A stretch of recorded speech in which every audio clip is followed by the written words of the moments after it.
Welcome to Danielle Smith's Fraser Forum. This program is part of a series of podcasts doing in-depth interviews on free enterprise and personal liberty. I'm your host, Danielle Smith, president of the Alberta Enterprise Group.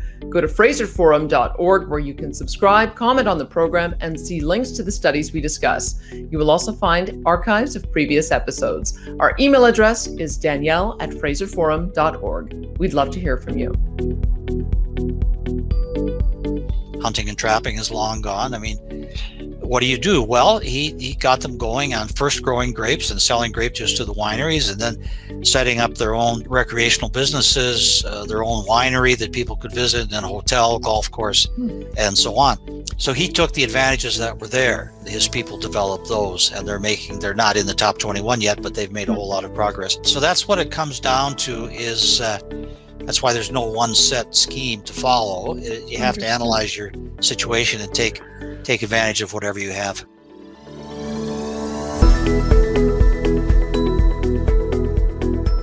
I am delighted today to be interviewing a former professor of mine, Dr. Tom Flanagan, who is now a professor emeritus at the University of Calgary in political science, as well as senior fellow of the Fraser Institute. Dr. Tom, thanks so much for being with us today.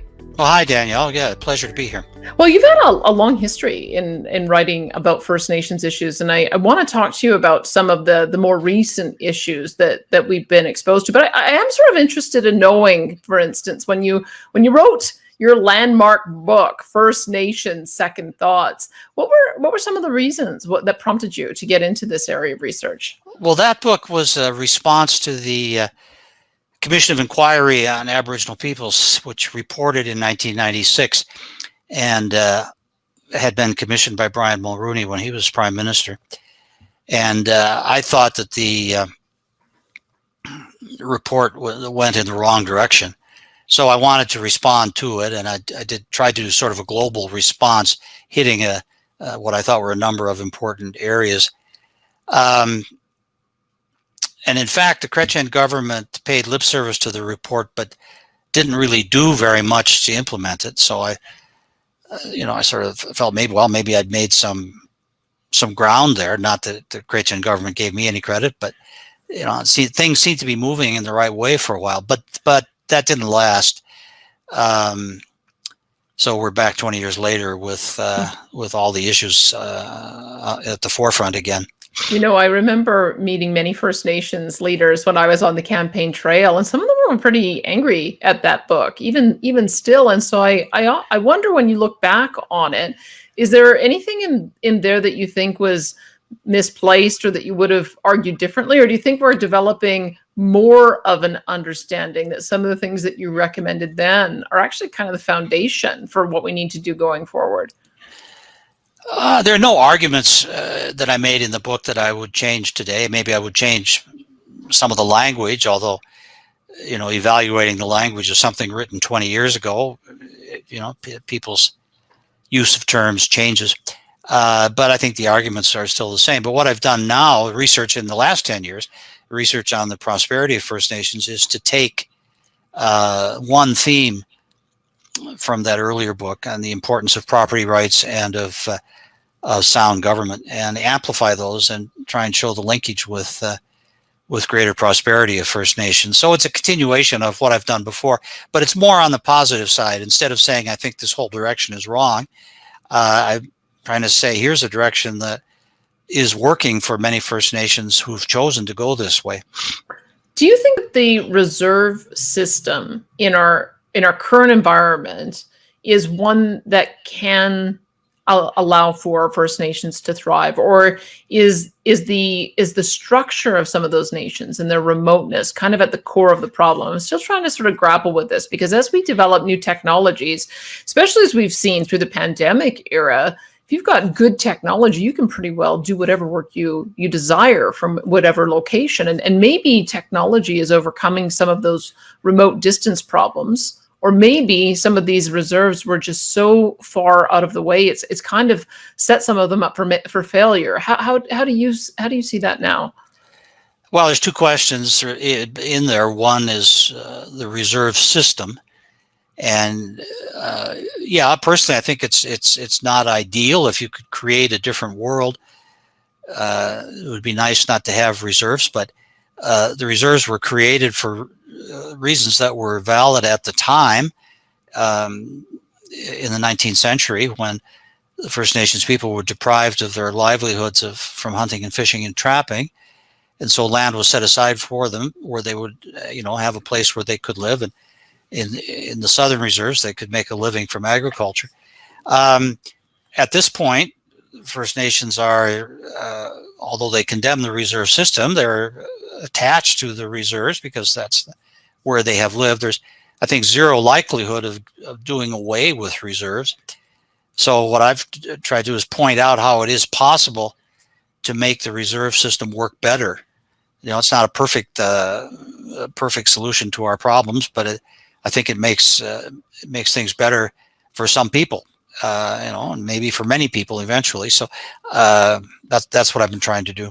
Let's talk a bit about property rights, because I think that this is, in a sort of a European context, the idea of individual property rights is not controversial really at all. Most people aspire to own a vehicle and then ultimately buy their first home, and they own the product of their labor, and they own an entitlement to their pension fund. So I think when you talk about a European environment, the notion of property rights doesn't carry controversy, but it seems to when we apply this to First Nations. Or is that changing? What do you think we have some historical issues about how property was owned in common that might be difficult to overcome, or are there property structures that kind of mirror what we're used to in European societies? Yeah, well, see, I think there's a lot of misconceptions here. The First Nations were taken over by not governmentally taken over, but in terms of interpretation, taken over by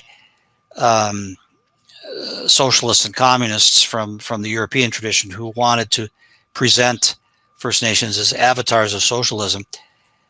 So they obscured the extent to which First Nations did have property rights. They weren't exactly like European rights. They were quite different, but they certainly had them.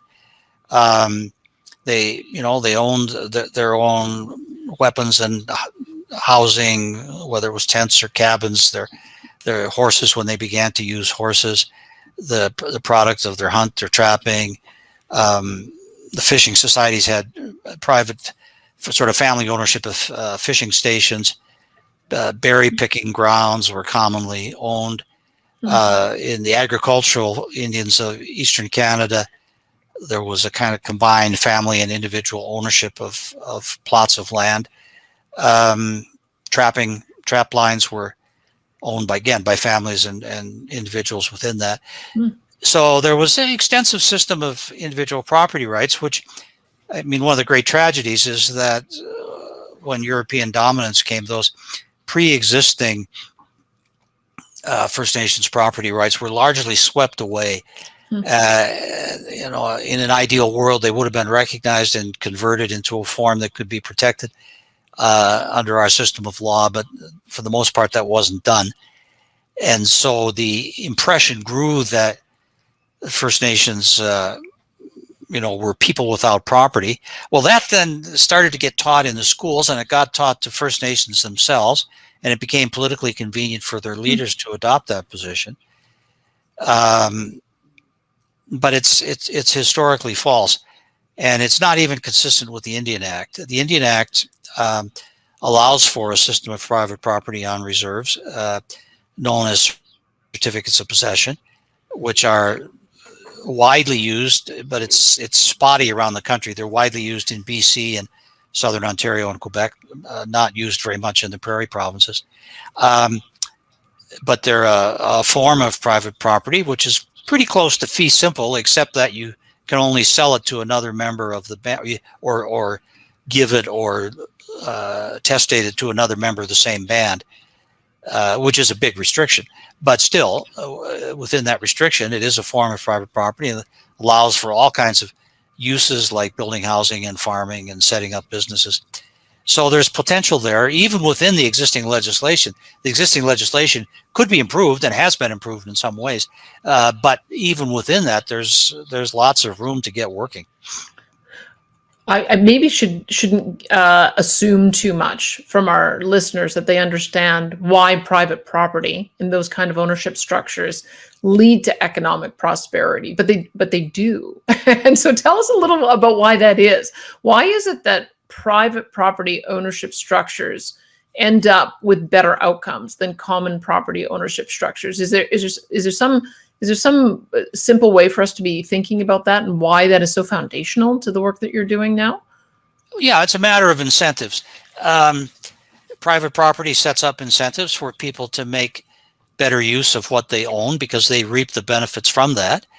And so it's actually in everybody's interest for people to make the best possible use of what they own. And but you don't have to guide them to do it because they have, incentives to do it on their own. And that's as true of First Nations people as it is of any other people in the world. And I think historical experience shows overwhelmingly that only societies with robust systems of private property have ever achieved prosperity and high levels of civilization. Now, these rights can be very different. The Romans had their system of property, and we have ours, and the Chinese have been moving towards their system. I mean, the details of the laws can be quite different, but there has to be a recognized system of private property for markets to function. And without markets, then you're left with some kind of central control, which demonstrably doesn't work. So, that's why I entitled my most recent book, The Wealth of First Nations. I was playing on Adam Smith's great book, The Wealth of Nations. And it's make the point that the principles that Smith elaborated are just as valid for First Nations people as they are for anybody else. It's interesting as we have this conversation. I'm always conscious, especially in this very fractured environment, that talking about First Nations issues, there's a sensitivity about it imposing an European or paternalistic framework on the discussion.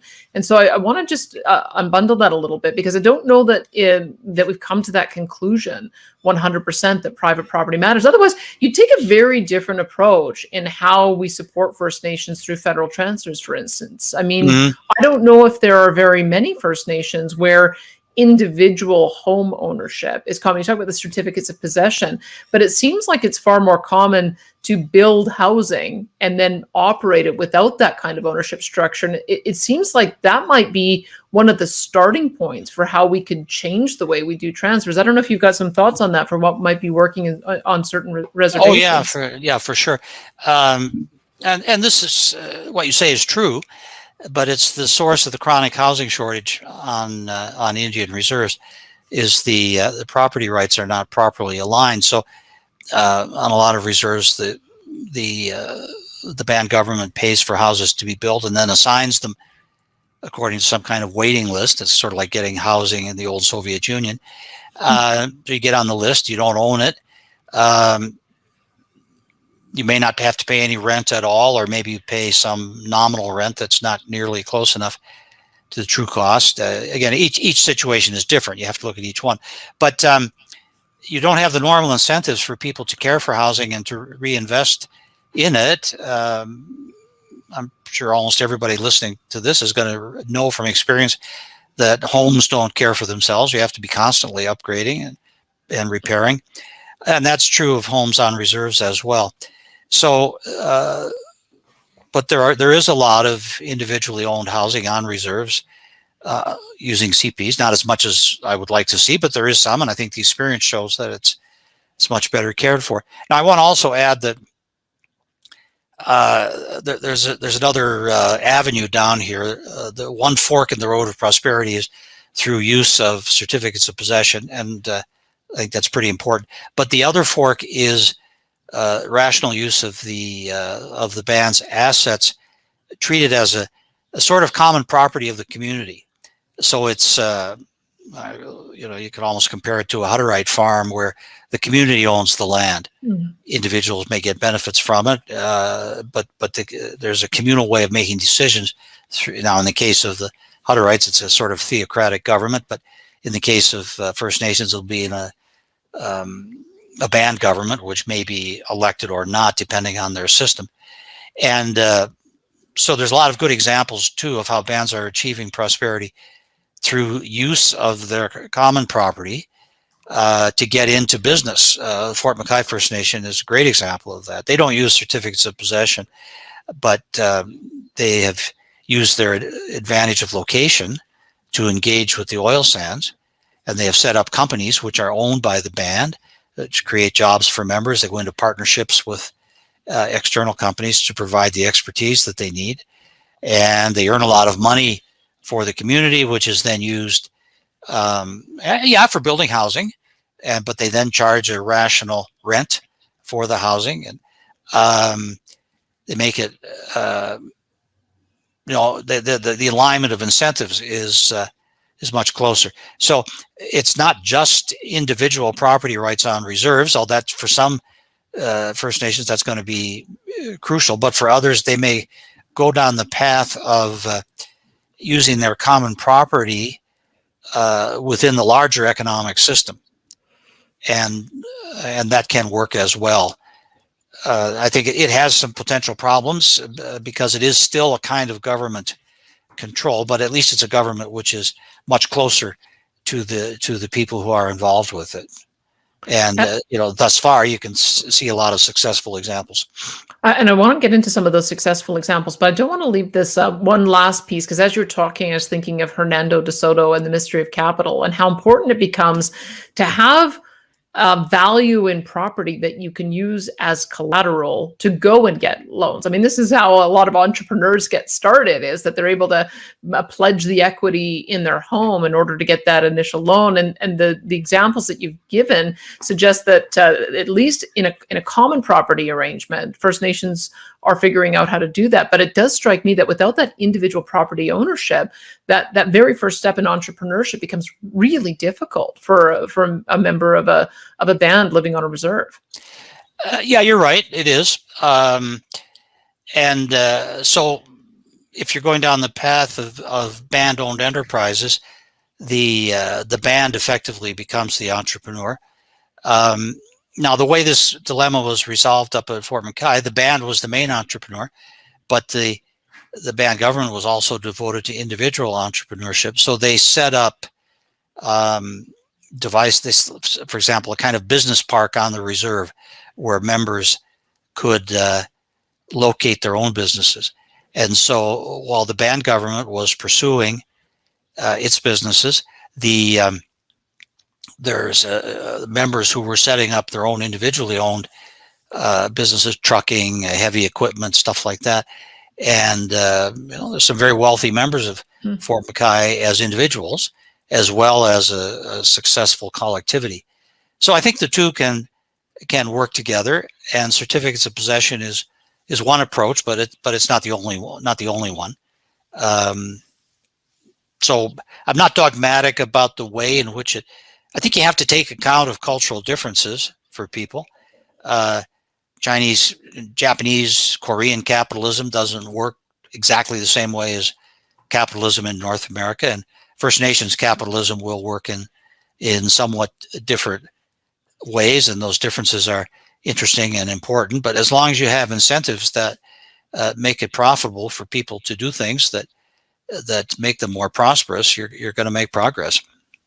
I think this is important. I mean, I like the fact that you call it First Nations capitalism, because I think that there is this notion, and you see it strangely in some of the language. Even as I was reading through the UN Declaration on the Rights of Indigenous Peoples, it seems like on the one hand, they recognize that First Nations, Indigenous peoples, should have all of the access to all of the wealth generating opportunities as non-Indigenous societies. But at the same time, they also talk about the right to subsistence living. And so there's almost this sense that hunter-gatherer societies are ones that ought to be able to flourish to the same level as those that are capturing the ability to invest capital. And I wonder if we have to kind of address that head on, because I do believe that there is this kind of notion that the optimal way to live in society is to live in harmony with nature without capitalism, living communally, sharing, living off the land. And I don't know that aspirationally, that's what most First Nations communities actually want, but it does seem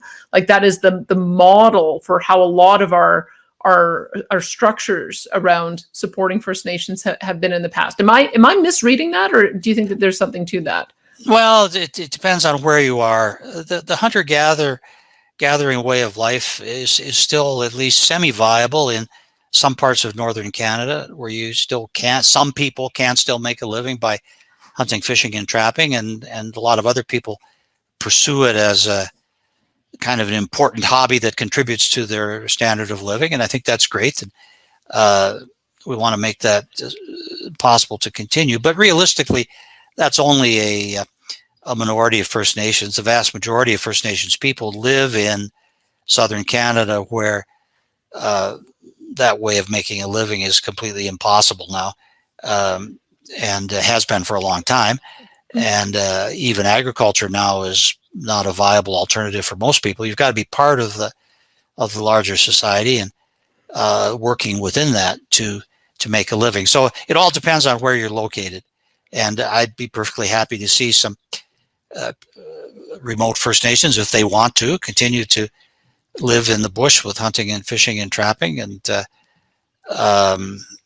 but that's really now a kind of a peripheral thing. I mean, there's a lot of talk about hunting rights, but in reality, that's not going to support very many people. It's emotionally and symbolically important, which I understand, but that's not how you're going to support your people. Like now, Fort McKay again. I come back to them because I went up there and studied it. And I think I have some understanding. They're very much in the oil sands game, and that's how they're making a good living for their people. And the people all have jobs and are working, but they have managed to set aside one area around a particular lake, which they see as kind of a home base, and they go there for vacations. They take their children there. They teach them how to trap and hunt and fish out there, and they want to preserve that. They're under no illusions that that's how they'll support themselves, but that's their way of keeping their story alive. So it's not one or the other; it's both. It's a matter of, in that case, yeah, you can have both. But now, if you're the the Tsuut'ina living on the edge of Calgary, or the Enoch Cree living on the edge of Edmonton, there isn't really much potential for a hunting, fishing, trapping kind of life. And one way or another, you got to come to terms with the modern industrial and post-industrial world, which those First Nations are doing. So I think you have to look at all the different situations. Don't want to dogmatically prescribe. You have to look at their situation. What are the locational advantages or disadvantages that they have, and what can they do given those circumstances?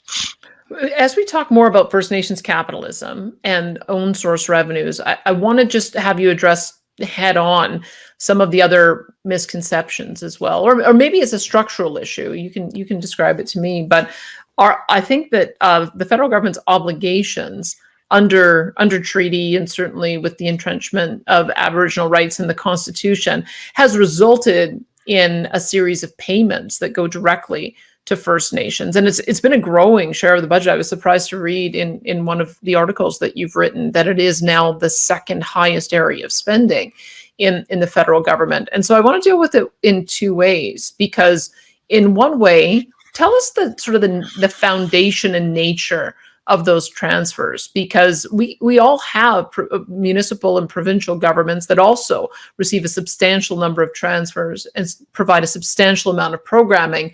But there does seem to be some frustration, if I can put it that way, on the part of those who see those transfers but don't see it resulting in improvement of conditions. And so I'm wondering, what is it that is not working about those transfers? How should we be interpreting them? What were they meant to be for? And then we can get into why it is more spending doesn't necessarily result in better outcomes. Well, the First Nations are like municipalities that don't belong to the province.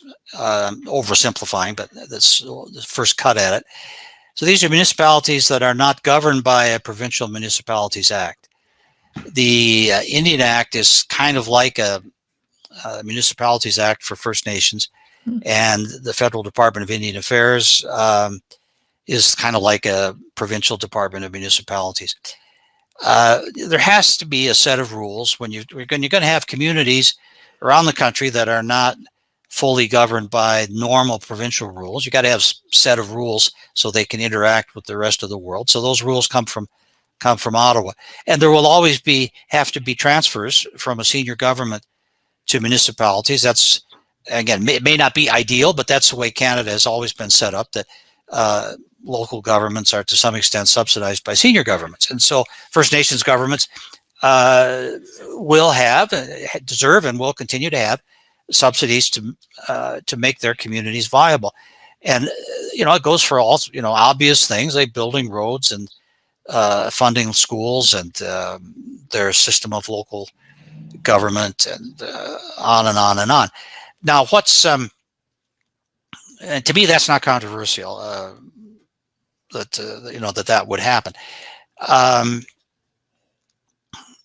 The problem on top of that has been the extension of the welfare state to First Nations communities, which begins to start in a small scale in the 1950s. The first step was Canada pension plan. It goes on from there. So all contemporary welfare programs are extended to these communities, and the residents don't pay taxes to support them. Well, I mean, maybe they pay some taxes when they're shopping off reserve, but in general, they don't pay income tax for income earned on reserve. They don't pay property tax, etc. Don't pay GST for purchases on reserve. So this is like manna from heaven when people get benefits without contributing, and it has created real barriers to work and investment in the future. If you can be supported indefinitely across generations by these transfer payments, if the government educates your children and sends you to the hospital and gives you cash pocket money through welfare and builds houses for you to live in, what do you have to do really to support yourself? I mean, if you're unusually ambitious, yes, you will pursue it. But for a lot of people, and the same would be absolutely true of any group of people, if they were supported like this, regardless of race, a lot of people would lose their incentives for earning a living and self-improvement. So that's the fundamental problem, or one of many problems, is not the Indian Act as such. It's the extension of the welfare state to people whose material standard of living was fairly low to begin with. Now, the welfare state across Canada hasn't totally undermined work incentives for Canadians, because the standard of living furnished that way is much lower than most Canadians would accept. And not for all. I mean, there are some who are content to live that way, but that standard of living was, in cash terms, was much, much higher than First Nations people were used to. Suddenly they were getting these transfer payments. So that's been very, it's been a disaster, I think. And the leaders of the First Nations that I've been studying are very opposed to the welfare system, and they talk about the harm that is done. And so what they are doing is creating positive alternatives of employment, whether it's Clarence Louis getting his people to work in Osoyoos and picking grapes, up in the oil sands, which are now the greatest employer of Aboriginal people in the country. It's in the oil sands. It's still true that a job is the best welfare program, and so the visionary leaders have been pushing in that direction. So let me just revisit how you described your first stab at describing how reservists work. It's sort of they've got municipal functions, but they are under the umbrella of the federal government through the Indian Act. And then there's all these other programs. So they're almost like a hybrid. A reserve is almost like a hybrid of a municipal and provincial government, because there's still also an obligation to provide healthcare and welfare and services for seniors and education. And that becomes really complicated when you get to very small size reserves. This is what I'm sort of really trying to grapple with, is that it would be, we couldn't even imagine of a sort of a city of only 500 people having to provide all of those services themselves through a single level of government. And yet that's kind of the structure that we have in a lot of First Nations, especially the ones that are smaller and more remote. And Oh yeah, yeah, go ahead. Well, look at the numbers. There's I can't offhand remember the latest population count for people with Indian status. It's I think it's about 750,000. There's about 630 First Nations in Canada. So the average First Nation is a little over 1,000. Approximately half of First Nations people live off reserves.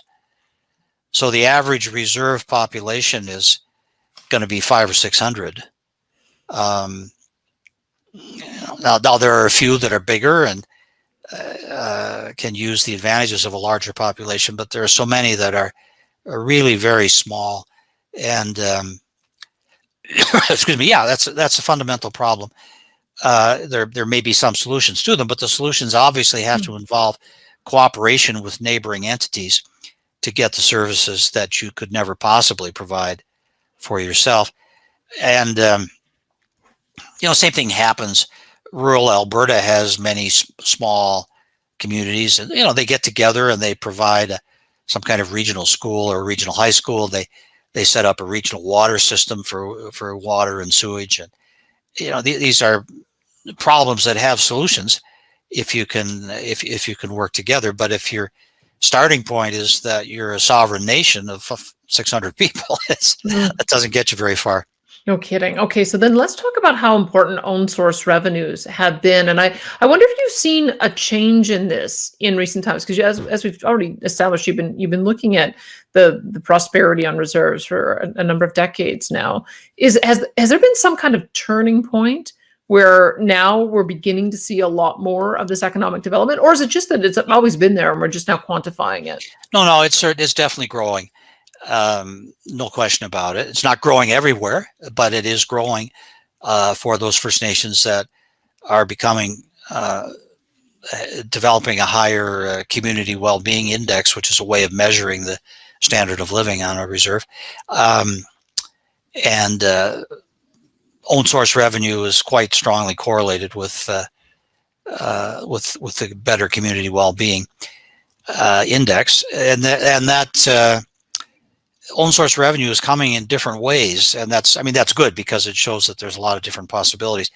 One, casinos, working for a few, not a great number, but if there's a few First Nations that are bringing in a lot of revenue through casinos, they'd bring in more if government would let them have better locations.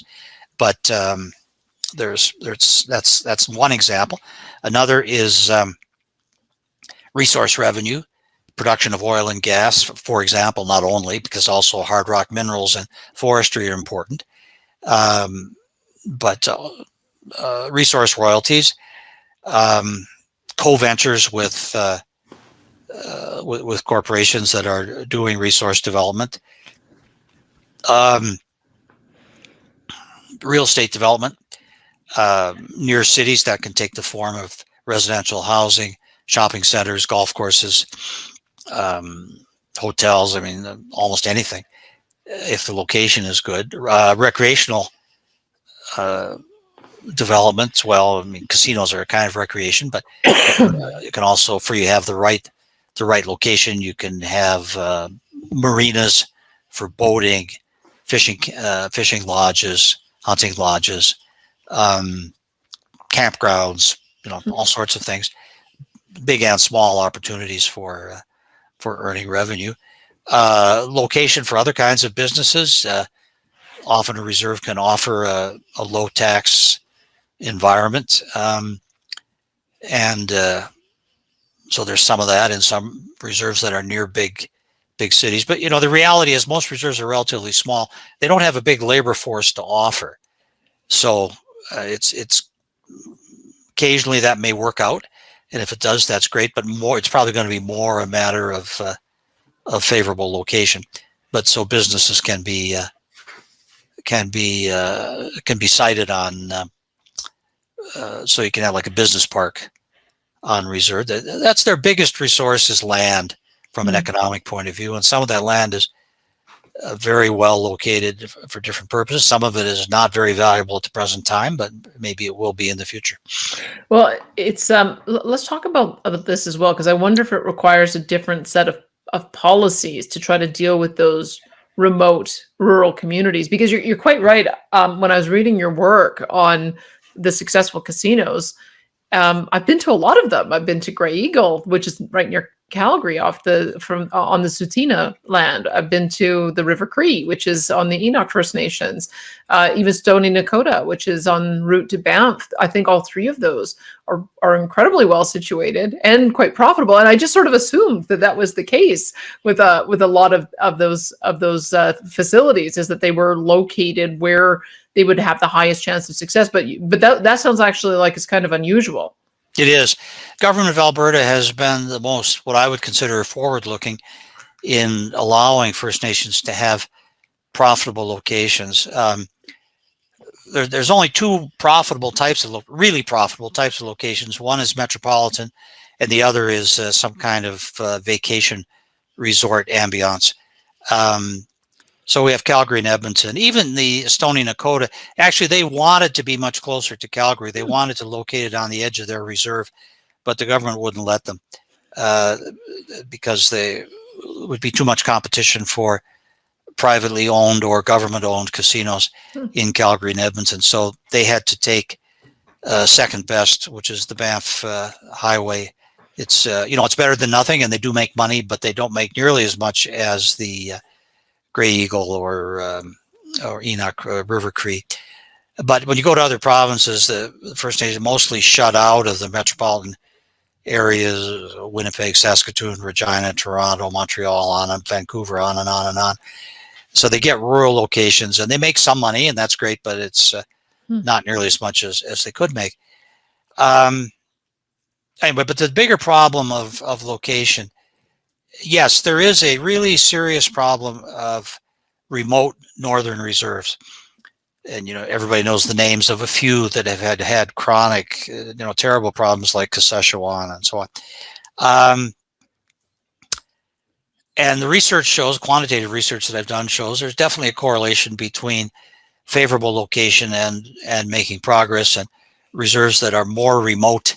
There's ways of measuring that, but reserves that are more remote are less likely to be making progress. Although remoteness can change. Like Fort McKay is remote in an objective sense until the oil sands are developed. Suddenly it's in the heart of the biggest industrial play in the world. So remoteness is not fixed forever. And I think the best thing that the government of Canada could do to help poor northern reserve communities is improvement of transportation infrastructure, roads, railways, and pipelines. The government has done more harm to First Nations by blocking northern pipelines than you can imagine. There are dozens of First Nations that were going to get substantial benefits from supporting Northern Gateway. Well, they were shut out. Energy East would have helped others. These decisions to block pipelines are terrible for. In each case, there'd be dozens of First Nations supporting it. So fortunately, a couple are going ahead. TMX is going ahead. Coastal GasLink is going ahead, although there's a lot of fighting over it. And in both cases, they almost were blocked, just barely managed to survive. But that would be the best thing that could be done, would be better roads, railways, and pipelines. And yeah, sure, telecommunications would be important, but remote First Nations are not going to make themselves prosperous by working in your bathrobe at your laptop, doing stock trading, or it's a different kind of economy altogether. These are people who are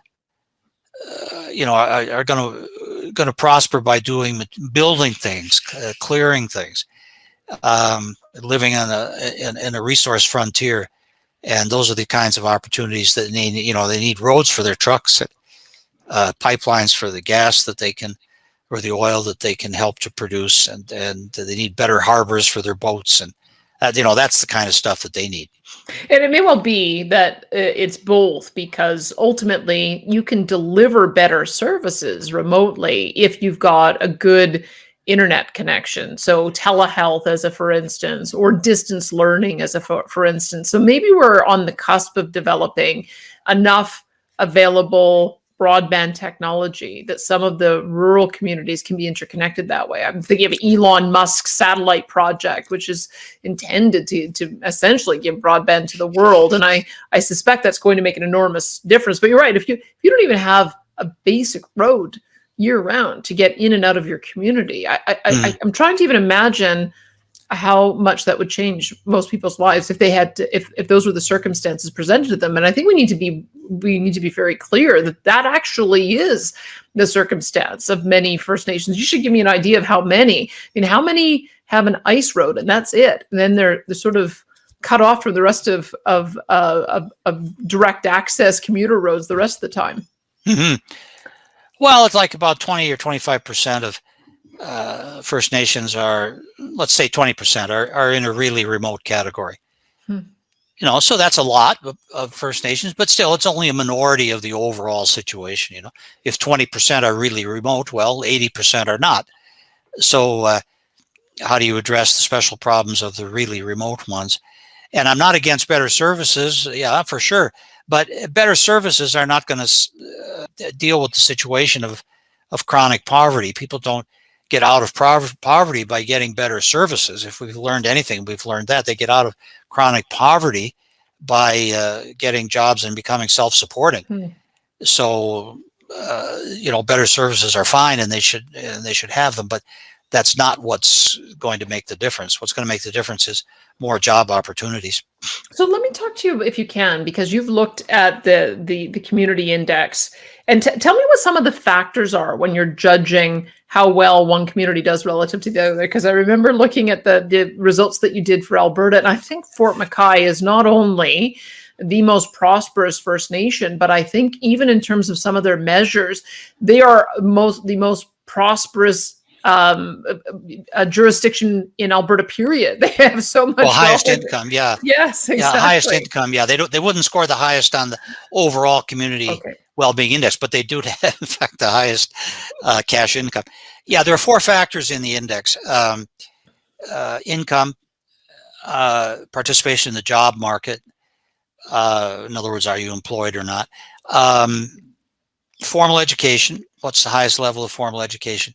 And quality of housing, which is measured by Statistics Canada when they ask questions about how many rooms are in your house and does it need major repairs. And then these are the 4 areas, and then their employment is measured by income is just measured by income, but the others, there's a couple of sub-indexes, and all of this is aggregated.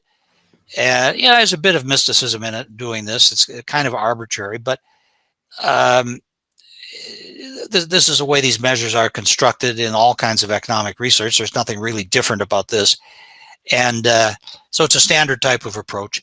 Well, then let me ask you, here's where I'm trying to go with this. I'm glad you sort of explained how the index is created, but are there some obvious categories that result from it? Because we talked about 20 to 25% being extremely rural, remote, and 80% being close. Is it more granular than that? Can you divide it into quintiles? Is it quartiles? Is there sort of some generalities that you can make about the different groups? Because each different group would require different policy solutions, is I think where I'm going with this. I'm wondering if something emerges from the data that's obvious about how we should be talking about the different groupings. Yeah, I've tried to do some of that work. And for example, in one paper I did a few years ago, and it got reprinted in my book, I listed I was originally going to be the top 20. Well, it turned out to be the top 21 because of a tie score. These are First Nations with the Community Wellbeing Index. I think it was 73 or above at the time. And these have a standard of living which is really not far off the Canadian average. It's not like Mount Royal in Calgary, or Kerrisdale in Vancouver, but it's kind of like a normal middle class or working class neighborhood in Canada, where people have jobs and their kids are going to school and they have comfortable houses and so forth. So there's 20 that are clearly in that category, and then there's another 50 or 60 that are sort of aspiring, getting close to that. And then down at the other end, there are, and I don't know the exact number, but probably 1 to 200 that are, I'm guessing, that are living in really deplorable, what we probably would call third world conditions. And these are mainly the remote reserves, whether they are up north or there are some quite remote locations on the prairies as well. And then in between, there's everybody's kind of strung out. So I've been focusing on the most prosperous by design. I mean, not only, but I've really emphasized the success stories on the assumption that if we could see what has really worked well, we would find lessons that other First Nations could emulate. It's not what Flanagan is telling them to do or what the government is telling them to do. It's what they can see other First Nations have done. And so that's why I focused on the most successful. Here's what I would posit, and you'll have to tell me if this is true. This would be my working hypothesis, is that the closer you are to a large city and the larger your own population, that's probably very strongly correlated with doing well. And the reason I want to put that out there is because that then creates a whole set of different policy alternatives we'd have to look at for the small, rural, and remote that I want to talk to you about. But is there any example of a small, rural, remote community that is in that top 20? Because that might be an interesting one to look at for what they're doing. Yeah. Fort McKay is very small. It's only a few hundred members. And it's extremely successful. The size of population doesn't matter as far as I could tell. Yeah, I ran that in various regressions when I started my research, and I just never got a significant loading on population size at all. I think it's an irrelevant characteristic. It's not how many people you have; it's what your people are doing that counts. Location, on the other hand, is extremely important, and it's obviously much easier for some First Nations communities that are in or near Vancouver or on the edge of Calgary or Edmonton. And there's some other near Halifax and so forth. They have business opportunities if they want to take advantage of them, and they have, whether it's through real estate or casinos or so on.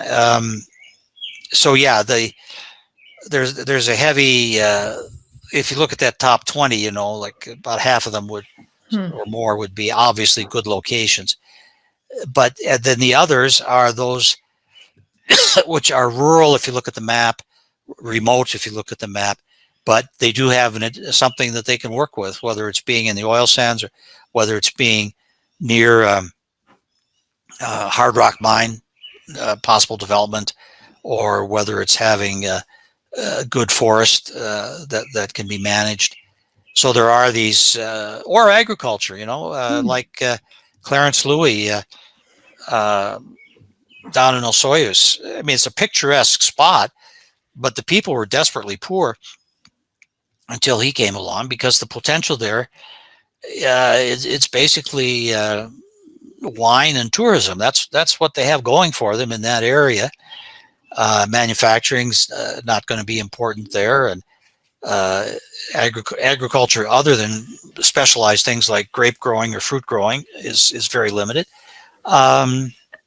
Hunting and trapping is long gone. I mean, what do you do? Well, he got them going on first growing grapes and selling grape juice to the wineries, and then setting up their own recreational businesses, their own winery that people could visit, and then a hotel, golf course, and so on.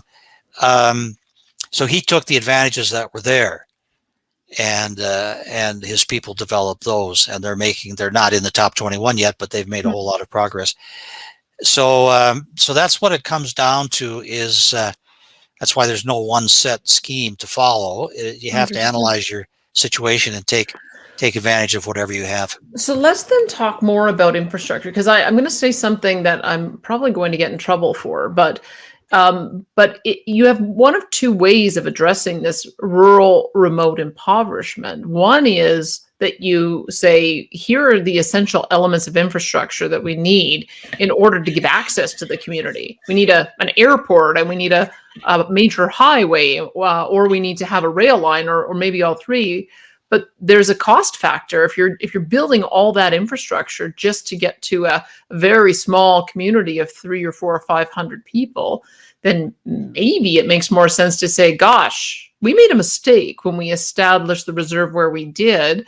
How about we do a land swap? And because that's one of the things in the UN Declaration on Indigenous Rights, it talks about being able to fully make a person whole, and redress can be enacted by giving alternative land. Should we have that conversation? I mean, it feels like we keep on identifying the problems, but we don't identify practical solutions. We've got a government not prepared to do the major infrastructure improvements. And so is it realistic to think that you might be able to relocate an entire community in a place that would allow them to prosper and thrive? I don't want to, I sound naive, I know, and that's why I say I'm probably going to get in trouble for saying so, but it seems to me we have an immense amount of goodwill on this reconciliation front. I think Canadians as a whole genuinely want to solve this problem, and it doesn't feel like we're looking at solutions that are going to get us to full resolution. That's, I guess, my frustration. So give me an idea of what you think about those two proposals. Mm-hmm.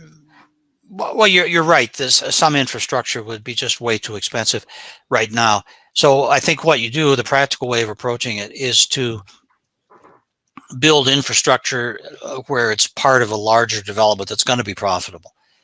So Northern Gateway pipeline would have been profitable for Canada, for investors, for companies, and for all the First Nations that would have gotten jobs and contracts as part of that. And along with Northern Gateway would have come, in order to build it, you'd have to have better roads to do it. So there would have been a lot of improvements that way. Similarly, in Ontario, you've got the potential Ring of Fire mining development, which has been now stalled for decades for reasons that I don't fully understand because I haven't studied Ontario in great detail. But it hinges on the province building roads. I mean, it won't be profitable until there are roads. But once the roads are built, I think it will be profitable. So you can't build a road everywhere, but you could probably build a certain network of roads in Northern Ontario that you could afford to do. So, you can't help everybody all at once, but you can certainly help. It's not really a case of helping people, as you can certainly, I guess, help people to help themselves in certain situations. And these are not small situations. There are some big situations where you could do it. So that's how I would approach the infrastructure. I don't have utopian dreams of road building and pipeline building and so on, but there's lots of projects I think that could go ahead if with the right government support. So if we're looking at, you say, maybe 100 to 200 that are in extreme impoverished conditions, there's obviously a certain portion that you could build the appropriate infrastructure out the way that you describe. But are there some communities that are really just in that mode of, we have to apologize that they were relocated to the wrong place and see if we can have a conversation about relocation? Or is that just a non-starter? Will that never go anywhere? Well, it hasn't gone anywhere in the past. It has been tried. There have been a couple of efforts at relocation, but they failed. People went, but they didn't like the new location, and they insisted on going back. These locations, which are now, we say they're non-starters, these were often chosen by the by the ancestors of our current Aboriginal people. They were locations that made good sense at the time. They were next to lakes for fishing, or rivers for fishing and transportation. They were in sort of swampy areas, which may have been great for trapping, hunting grounds.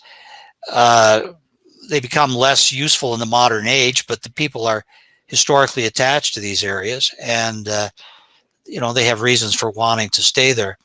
So I personally don't think that relocation is ever going to be a very big part of the answer. There may be a few cases where people agree to it, but I mean, forced relocation is completely out now. There's no way politically that will ever happen. So it can only be done through consent.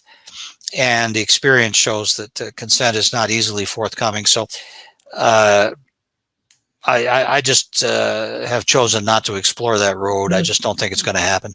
All right. Well, here's the problem that we have now. Maybe it's not a problem. Let me put it to you. The UN Declaration on the Rights of Indigenous People. I've spoken with First Nations leaders before, as I know you have, for instance, Dale Swampy and Stephen Buffalo and others. Those who are really at the forefront, I think, of wanting to talk about economic development, job creation, developing companies and partnerships. And I think their concern about the UN Declaration is that it empowers First Nations communities and individuals to say no to development, but it doesn't give an explicit, clear empowerment for those communities who want to proceed with development to say yes. And I wonder if that is fair criticism of it. I went through and looked at the declaration, and this phrase of fair, free, and prior, or free, prior, and informed consent. Free, prior, and informed consent appears in many cases and in many of the articles. And so I'm wondering which article in particular is the one that is causing this pause and this concern that it might end up acting as a veto over development. Well, it's the one that you just quoted. I think it's Section 36.2, I believe. I'd have to double check that. But it says that no economic development can't take place without the free, prior, and informed consent of the Indigenous people. So, I mean, to me, that's a veto. I think that's the clear meaning of the language.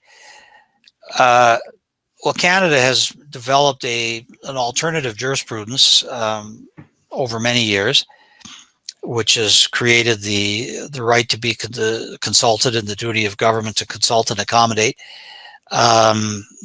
Courts, including the Supreme Court, have said that this is a right to be consulted, but it is not a veto power. So if you overlay the United Nations language on top of the Canadian language, you're going to raise a lot of doubt about what exactly Canadian jurisprudence means, and you're going to touch off a new round of challenges. Now, the right to be consulted and the duty to consult were created by the Supreme Court of Canada in 2004. It took a long time to clarify what they meant. I think we have reached some clarity on that now, 17 years later, but it took a lot of time and failed projects along the way, like Northern Gateway was held up for so long that the political government changed and the Liberals killed it. Just to take one big example, it almost killed TMX. It did kill the Mackenzie Valley gas pipeline in 2006 or 7, or 2008, I guess.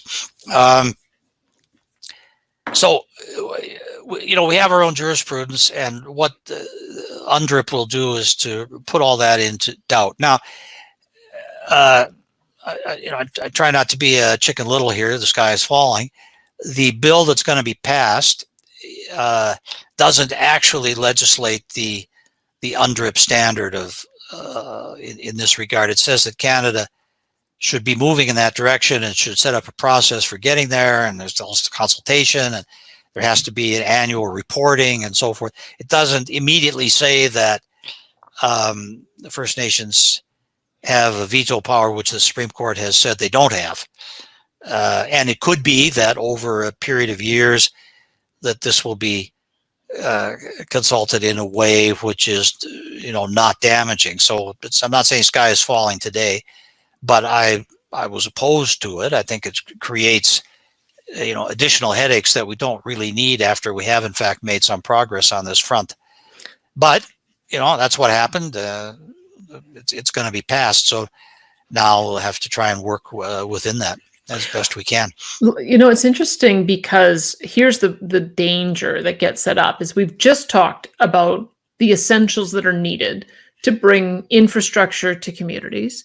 We've just talked about the best way to bring that infrastructure to those communities is to piggyback on a major development, whether it's forestry or mining or oil and gas.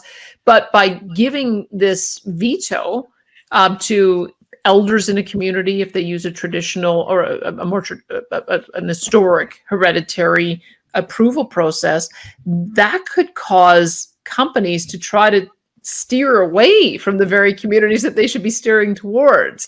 And of course, yeah. And so, talk to me about your most recent paper on how energy can lead to reconciliation with First Nations. Because as we've sort of mapped this through, I've had a bit of an aha moment, and I wonder if maybe the problem with some of these large companies is they lead with, we're going to build a pipeline across your land. And maybe they should be leading with, we're going to be building a road to your property, and we're going to be building rail infrastructure, and we're going to make sure we've got telecommunications. And all of this is to aid your community so that you will be able to have individuals who can work on this other project that we're working on, by the way. I'm wondering if we don't sell the benefits of the infrastructure development, if that comes somewhat down the road, and I wonder if we need to be leading with that. Tell me your thoughts on it. Well, I think the companies will adapt as best they can. They have certainly changed their approach to pipeline construction. You know, there was a time when it was just assumed that the pipeline would run and that was it. But, you know, that day is gone, and the pipeline companies have adapted, and they've tried to introduce things like a share of equity ownership. And, you know, and they will adapt further if they have to. But there is a point at which projects become unprofitable. If there's too many conditions loaded onto it, at a certain point, it may just not make any sense, and the projector will walk away. I mean, that's what happened with TMX. TMX is going to be built, but only because the government decided that they had to do it after, well, it's basically the government of Canada killed it by allowing all the nonsense out on the coast and not stepping in. And so the owner was going to give it up. So instead, the government of Canada bought it and is going to finish. Well, it's not done yet. We hope it will get done. But that one would have been dead too if the government of Canada hadn't come to its senses. So you know, I just would hate to repeat all that history by making it harder to do the kinds of developments that demonstrably beneficial to First Nations and which so many First Nations actually want. There is a minority that don't, but the majority of First Nations who are located anywhere near these projects have come out in favor of them, and they demonstrably benefit from them. So I just would hate to see UNDRIP, you know, and a good example of this is you're talking about BC passing Bill 41. BC passed Bill 41, and what that did was to touch off the national railway blockade. I hope our listeners haven't forgotten that, because it's remarkable, because that was the big crisis until a month later. COVID became the big crisis. But you're quite right. I mean, the country was shut down. Yeah, and it was shut down because one faction of one First Nation remained opposed to construction of Coastal GasLink pipeline, whereas all the 20 elected governments of those First Nations had signed on to it and were going to get big benefits from supporting it. But there was one faction of one community that remained opposed.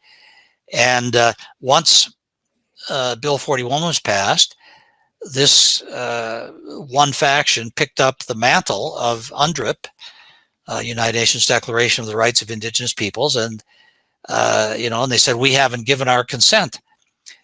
And then the professional protesters around the country started trying to shut down. Well, the CN main line was the main thing, but there were other lots of blockades of railways and roads and airports and stuff that were of shorter duration. It was a very close thing. The government of Canada appeared to waver for weeks. They wouldn't clear out the blockades. It's not difficult to imagine that the Coastal GasLink could have been abandoned if the government had made Finally, they decided to clear the blockades and let the Mounties do their job. But it it could easily have gone the other way. And most people across the country wouldn't really have understood what was at stake, or how could they? It's a very remote part of Canada, and only a relatively few people are involved in terms of numbers of people. So, although the economic implications are enormous. So anyway, the last thing we need is another round of this sort of protest over projects which are actually desired by and beneficial to a majority of First Nations people. Let's then talk. You've coined a really great term that I'm going to use, and it's going to stay with me, and I think it helps frame it well. You talked about First Nations capitalism and how it's different in its manifestation, just as capitalism is different in every culture it manifests, but it's still at a core the same, based on the same principles of property rights and free enterprise and wealth creation and profit and so on. So I wonder if there's another way that we can be looking at First Nations democracy, because I'm very conscious of the fact that when we talk about European style systems, that's where we get the pushback is, oh, no. In this particular community, that's not the way they've historically made decisions. And it's colonialist and patriarchal to try to impose a European style of government on those communities. But maybe we need to reframe this as, yes, we recognize that First Nations democracy might have different elements to it, but the foundation of any good governance system is that we have rule of law, and we've got some way of testing the will of the community and making those decisions. And I wonder if you can maybe flesh out that idea for me. What do we need to be thinking of for First Nations democracy? Because you'd mentioned private property rights and governance from your First Nations Second Thoughts are sort of the two foundational things that we need to get right in order to see First Nations communities develop to the kind of prosperity we want to see, which is equivalent to non-Indigenous communities. So we've talked, I think, quite a bit about the property rights aspect, but do you have some thoughts on First Nations democracy and what we should be considering there? Well, you're right that the rule of law is the key thing. No matter how the governors are selected, you've got to have a stable rule of law for First Nations capitalism to work. And a great example of this is the West Bank First Nation in British Columbia, which have prospered by pursuing the path of real estate development, most of which is based on certificates of possession. So in this case, it's both it's individual ownership rights and an element of public investment as well. But the individual side has been the predominant one. But they have they've pursued the path of self-government. They've gotten out of the Indian Act. They have adopted a constitution and a related legislation, which is admirably clear about the rights of various categories of landholders, and it's all out in the open. And they have it's not the Indian Act system exactly, but they have elections for chief and council. But they also have a parallel system of elections for people who live on their land who are not members, and that's now like 15 or 20,000 people. And they elect a council, which then meets with the band council and explains what their issues are. And they've, it seems to be working. I went out there and talked to the people. Nobody was complaining about the government. It appeared to be working. So there's a lot of different ways to do it, but the notion of clarity, publicity, rule of law, that's central. Now, when you get down to nuts and bolts of democracy in the sense of how you elect the chief and council or whatever your officers are called, there's bands are not bound by the Indian Act. They can have traditional governments or modified Indian Act governments. When I ran the numbers, I could not find any quantitative evidence that one system of government was working better than another. So I come back to the point, like when I said about size of population, it's not how many people you have, it's what they're doing. Well, in the same way, it's, as far as I could find, it was not how you elect or select your rulers. Rulers sounds too strong, but your governors, how you select them, it's not so much that counts, it's what they're doing. So again, I'm open-minded on the form of government. I think are you able to give us a history lesson here as well? I don't want to press you if you haven't looked into it, but I don't really have a clear understanding of whether democratic decision making was common in Canada's bands. I mean, I think we've heard. I think the Iroquois had a similar type of democratic system. Might have manifested in a different way. That's sort of my only recollection of hearing about democracy. Is the idea of having your rulers express the sentiment that is commonly held of the people? Is that part of First Nations governance historically? I think maybe that's where I'm a bit unclear. Or was it just the chief makes the decision and off we go, and that's how it works? Or is it that the elders make the decision and it doesn't matter what the general will of the people is? Can you shed some light on that?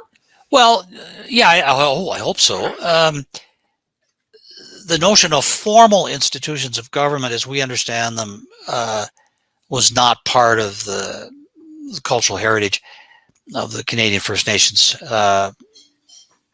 I mean, that's not true everywhere in the New World.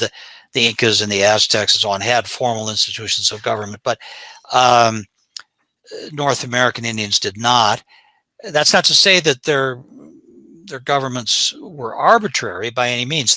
They were more consensus style. They were usually we're talking about small communities, and there were community ways of leadership, but it was based on consensus. And if you didn't like it, you could leave. There weren't fixed boundaries, and most of the time, people were off hunting and fishing anyway, making a living, so to speak. And so, when Europeans came, well, then we introduce our notions of, but it goes along with a lot of other things. It goes along with literacy and record keeping and so on. So formalized government is part of the package. So there's really no Aboriginal tradition of how you would run a formalized government. They had informal processes. When they speak of laws, of course they had laws, but they were in the form of traditions embodied in myths and stories about right conduct and the origin of the cosmos and all these things, which gave them guidance on how to live. That's not the modern understanding of a law as something that's been passed and entered in a statute book. So formalized, there's really no right way to construct a formalized system of government based on Aboriginal principles. So you have to, try and develop that. And I think different First Nations will do it in different ways. But, First Nations, they are part of the modern world. People are they're getting our kind of education. They're literate. They're reading books. They're watching television. They know what it means to vote in Canada. And so, for the most part, you're not going to be able to tell them that they should still live under some kind of theocracy in their own community or some select family. It may work in a few limited cases, but by and large, they're going to want democratic government, and it may be set up. You can argue about how long the term of office should be or who exactly has the right to vote. There's lots of legitimate debates, but I think the general idea of democracy and formalized government is here to stay for First Nations. Now, what probably does make sense is supplementary institutions. So you have an elected chief and council. Well, you may also want to have a council of elders or clan mothers. So different sources of advice. Frequent consultative meetings with, for small communities, you can have like a town hall meeting type of thing. And so you can supplement formalized institutions of election with other consultative mechanisms. That's probably in most cases, I think, a good solution. And there's a wide variety of that being practiced on the ground now. It may not be legislatively required, but astute leaders are doing that anyway, just maybe to stay in power for no other reason. I remember when I interviewed up at Fort McKay, Jim Boucher talked about how, he's got his council and so forth, but then he would also have a council of elders that he visited, and they had annual or even more frequent town hall meetings. I'm calling it that. They didn't call it that, but community meetings. And they even had off off-campus community meetings, because a lot of their people were living now in Fort McMurray, but they were still members, and they'd go down and they'd have consultations at Fort McMurray, because these people might move back to Fort McKay at any time, or they still might use certain services through Fort McKay. So they had a wide variety of consultative mechanisms that complemented their formal institutions of government.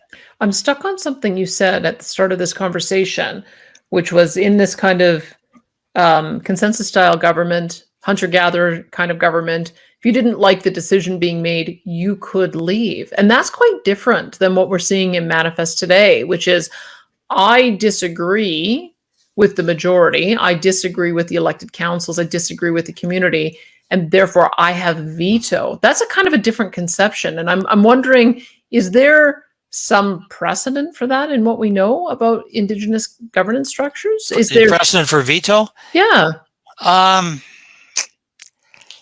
Yeah, I wouldn't want to pontificate on that. You haven't seen anything. That's fine. Well, I've never looked at that particular point.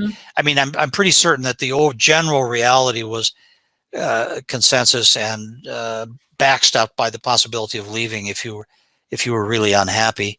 And the lines around the First Nations as we know them are kind of artificial constructions of the reservation allocation process. There was no Enoch Cree First Nation. There was no Tsutsina First Nation. Well, that's a little bit different because they were kind of an isolated group. But most of the First Nations have formed around groups which decided to band together for the purposes of getting a reserve. And then later they've assumed kind of a stronger communal identity. But originally there was a people, there were Cree people, and within that, there were many, many different bands which would come together for certain purposes, or hunting, or making war, or trading, and so on. But it was a fluid situation, and there wasn't a government was enforcing any decision within fixed boundaries. So when we think of the state, it just didn't exist. Maybe to some extent for the Iroquois, they had a strong chieftain style of government, and maybe you could talk about a proto state of the Iroquois or something, but that was pretty exceptional. Certainly the majority of First Nations were in a much more fluid situation. So anyway, to come back to the main point, I think that the formalized institutions of government are going to be a necessity in the modern age, but I think that there's probably a lot of ways to supplement them that they can find within their own cultural background. When you look at Coastal GasLink, then what is the missing piece there? Because as I understand, I don't think we've got this concept of hereditary chiefs in the prairie bands. I haven't heard of that, or the clan mothers. That seems to be maybe more of a coastal development. But what do you think ought to be the approach there? Because it seems like there is this notion that the wrong decision was made there, that what should have happened. I'm saying this among the progressive activists who continue to fight against these projects. There does seem to be this sense that the deference should be to the hereditary chief structure and not the elected council members. And I wonder if there's a way of, is that just going to be a cleavage point, or are we going to actually come to some conclusion that the elected councils have legitimacy and they have the ability to say yes, and they have the ability to move forward even if there are members of the decision-making body that are in opposition? Do you have some insight into that particular case? Well, not the particular case. I think people who have studied it say that it's extremely complicated on the ground, and I wouldn't claim to try and pick it apart. But I think there's some general points that can be made. It's rule of law demands clarity about what the law is, and if it's unclear, there has to be an authoritative way of deciding the dispute. This is why we have courts. Now,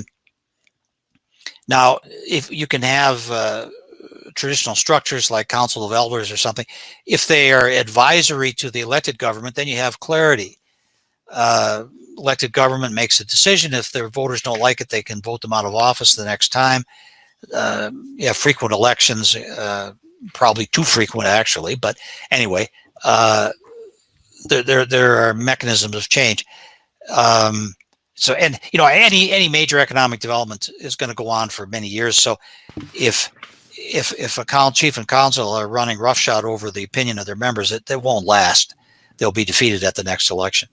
So the problem arises when you have a body, in the case of the hereditary chiefs of the Wet'suwet'en, and they're self-appointed as far as I can tell, a body claiming not just to be advisory, but to have authoritative decision-making powers. Their claim was that they controlled the traditional territory, which of course has never been legally defined, and the elected council only had jurisdiction over their reserves. Well, that's an untenable situation to have two different quasi-governmental bodies claiming different sets of land rights. That just is not going to work. And that the position of the traditional chiefs it's been stated, but as far as I know, it's never been upheld in court. There is no jurisprudence that I know of that says that traditional chiefs in British Columbia have jurisdiction over traditional lands, and et cetera. So it's a position which has been asserted, but there's not really good evidence for it. So whatever kind of government you're going to have, there has to be, if you're going to participate in the modern economic world, there's got to be the ability to make a clear decision. So that's where we came so close to disaster with Pacific Coastal Gas Link, was the absence of clarity about who could make the decision. Now, politically, sometimes you can bridge that gap if you get the hereditary chiefs on side. Well, then there is no problem. But sometimes politics fails, and you have to resort to authority, and there has to be somebody who can say, this is the decision, and then you have mechanisms for possibly reversing a decision through the electoral process. Yeah. And I should say that I think maybe I said this, but I'll just repeat it. When I did the statistical analysis of community well-being standards, there wasn't any observable difference for different types of government. Yeah, I guess I said that already. Yeah, so it's not really how you elect your people, it's what your people are doing. Well, I think the issue comes down to, so I'm wondering now, as we go forward from a policy point of view, what you'd recommend, because just in reading through the progress that is being made on so many nations, it's almost like one nation finding the pathway gives the pathway to others who are following in the same track. And it seems like if we just allow this process to develop organically, as I love to do, with free enterprise and individual decision making and good, well-established property rights and investment and good governance structures, then we may be having a different conversation 20 years from today. But then there's also our government policies standing in the way. And is there something more that government needs to do? I don't know necessarily that the UN Declaration on Indigenous Rights, especially as you've described it doesn't necessarily have to result in veto, especially since you've got so many First Nations leaders wanting to move forward on economic development. But I also don't want to see this litigated for the next 20 years before we get to a resolution. So how do you see this unfolding? Are you optimistic? And are there things that government should either do proactively or take out of the way to remove barriers in order to ensure more communities can enjoy the kind of prosperity that the top 20 are enjoying currently? Well, if I could answer all those questions, I wouldn't be a lousy retired professor. So I don't have great answers. But the one thing that comes to mind, I think we ought to be giving greater voice to those Aboriginal leaders that have a demonstrated record of improving the lives of the people that they were voted to represent. So you're interviewing me today. Well, do a podcast with Jim Boucher. Do a podcast with Clarence. Some of these people are quite busy. They might not be able to sit down, but try and do one with Clarence Louie, with Robert Louie from the West Bank First Nation, and ask them, what do they think? What problems do they encounter? What would they like to see different? What recommendations do they have for government policy changes that would actually facilitate what they've been able to accomplish? the voice of experience. I'd like to see governments consulting these people. Right now, the people that get consulted, heads of the Assembly of First Nations, other groups of that type, they've got different agendas. And I'm sure that they're acting in good faith and they think that they're going to make lives better for their people. But do they have a demonstrated record of improving the standard of living of people? I don't think so. They haven't. Most of them, I don't think, have done it. And I know for a fact that some First Nations leaders who do have this demonstrated record have no interest in some of the Aboriginal associations that get all the publicity. So ideally, I guess I'd like to see a council of elders, of the right kind of elders, for governments to consult. In Alberta, somebody like Jim Boucher should be a special advisor to the premier. He probably picks up the phone and talks to him anyway. But give these people recognition for what they have accomplished, and let their voice be heard. Because the way things are today, I can speak as much as I want, but a lot of relevant people won't listen to me because I'm not one of them, and they think maybe I'm hostile to them. But they will listen to a Jim Boucher or a Robert Louis. So I'd like to see the genuinely successful leaders be given greater prominence, and as I say, that could be through the media, people such as yourself, but government also showing that they're consulting them and listening to them. And they'll have criticisms to make. They're not going to endorse everything that governments do. When I spoke to them, they made a lot of critical points about government, even though they realized they had to get along with government. But they were often critical of certain government policies, so it won't all be roses. But their criticisms will be coming from people who have shown that they know what's needed, and to me, that's much more valuable than hearing criticism from people who have no record of achievement except for rallying opposition in the media.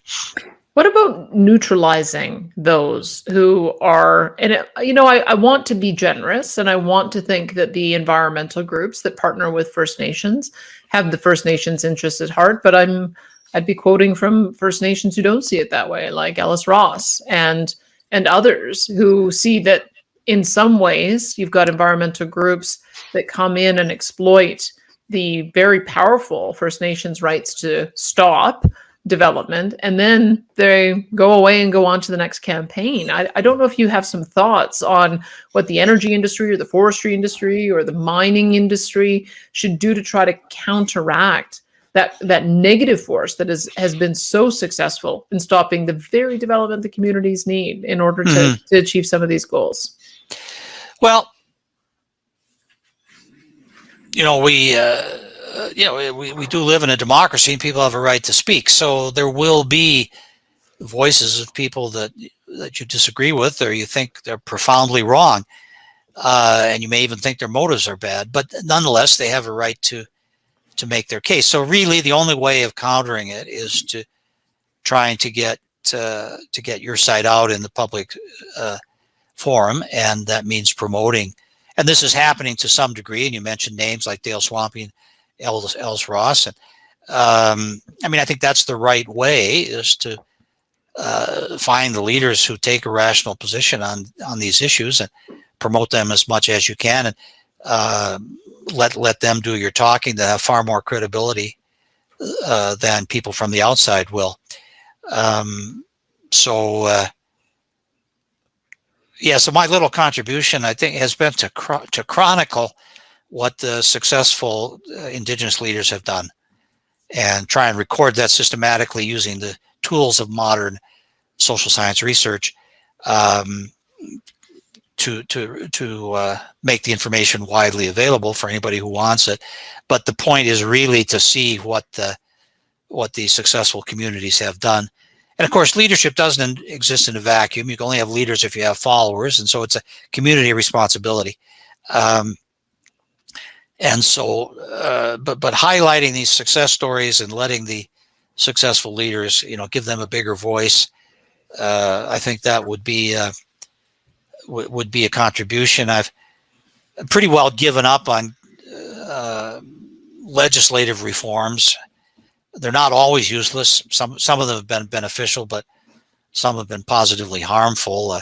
Like a really bad one was when the Harper government introduced legislation to put First Nations under the Canadian Human Rights Act. They thought that, it sounded good, and I think the motives were good because they felt that some First Nations governments were abusive of individuals and there ought to be recourse and appeal. But the danger, and I wrote about it at the time, but nobody paid attention, was that this would turn the human rights tribunals into vehicles for challenging government policy and challenging legislation. And that's exactly what has happened. Now there's all the controversy about the cases on Jordan's Principle or the child welfare cases coming through human rights tribunals, which have absolutely no experience in dispensing large amounts of money, but they're making awards in the billions of dollars. That shouldn't have happened. It wasn't intended to happen.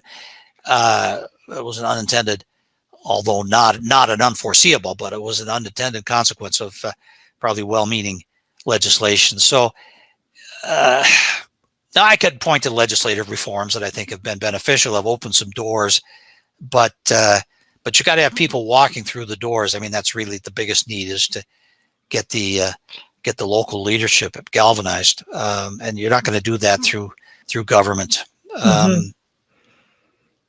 Well, you won't. I agree with you that markets work when they're allowed to work. And here, I guess, let me ask you one last question. Is, now that these reforms have started, if I was to talk to you 20 years from now, are you feeling enough to give you an optimistic outlook on where you think most nations are headed?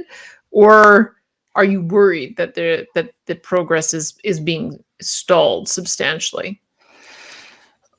Well, you're going to need a special kind of internet, because in 20 years I'll be 97.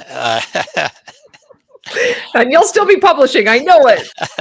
But no, I'm not greatly optimistic. I'm only cautiously optimistic. I think some progress will continue. I think if I could do this research 20 years from now, I'm sure there will be more First Nations in the higher categories.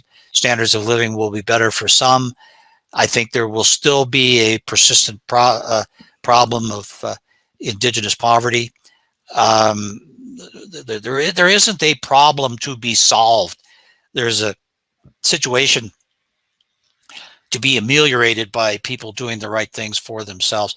Like, I grew up in the academic world back in the 1960s, and the big problem was situation of African Americans in the United States. So 60 years later, it's still a problem.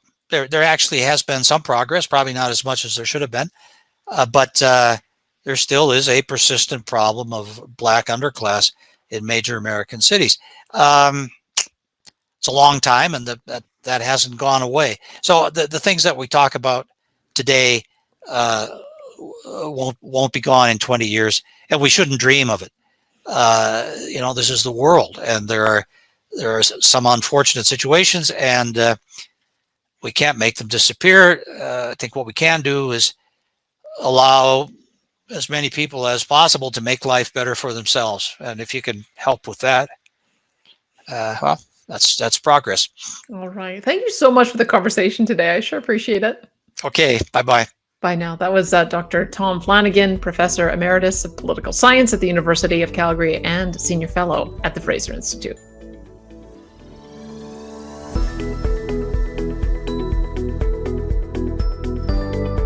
We hope you enjoyed today's episode. If you like what you heard, be sure to subscribe on YouTube and wherever you stream your podcasts. And to stream old episodes, learn more about the show, and where to subscribe and submit your questions for future guests, visit fraserforum.org.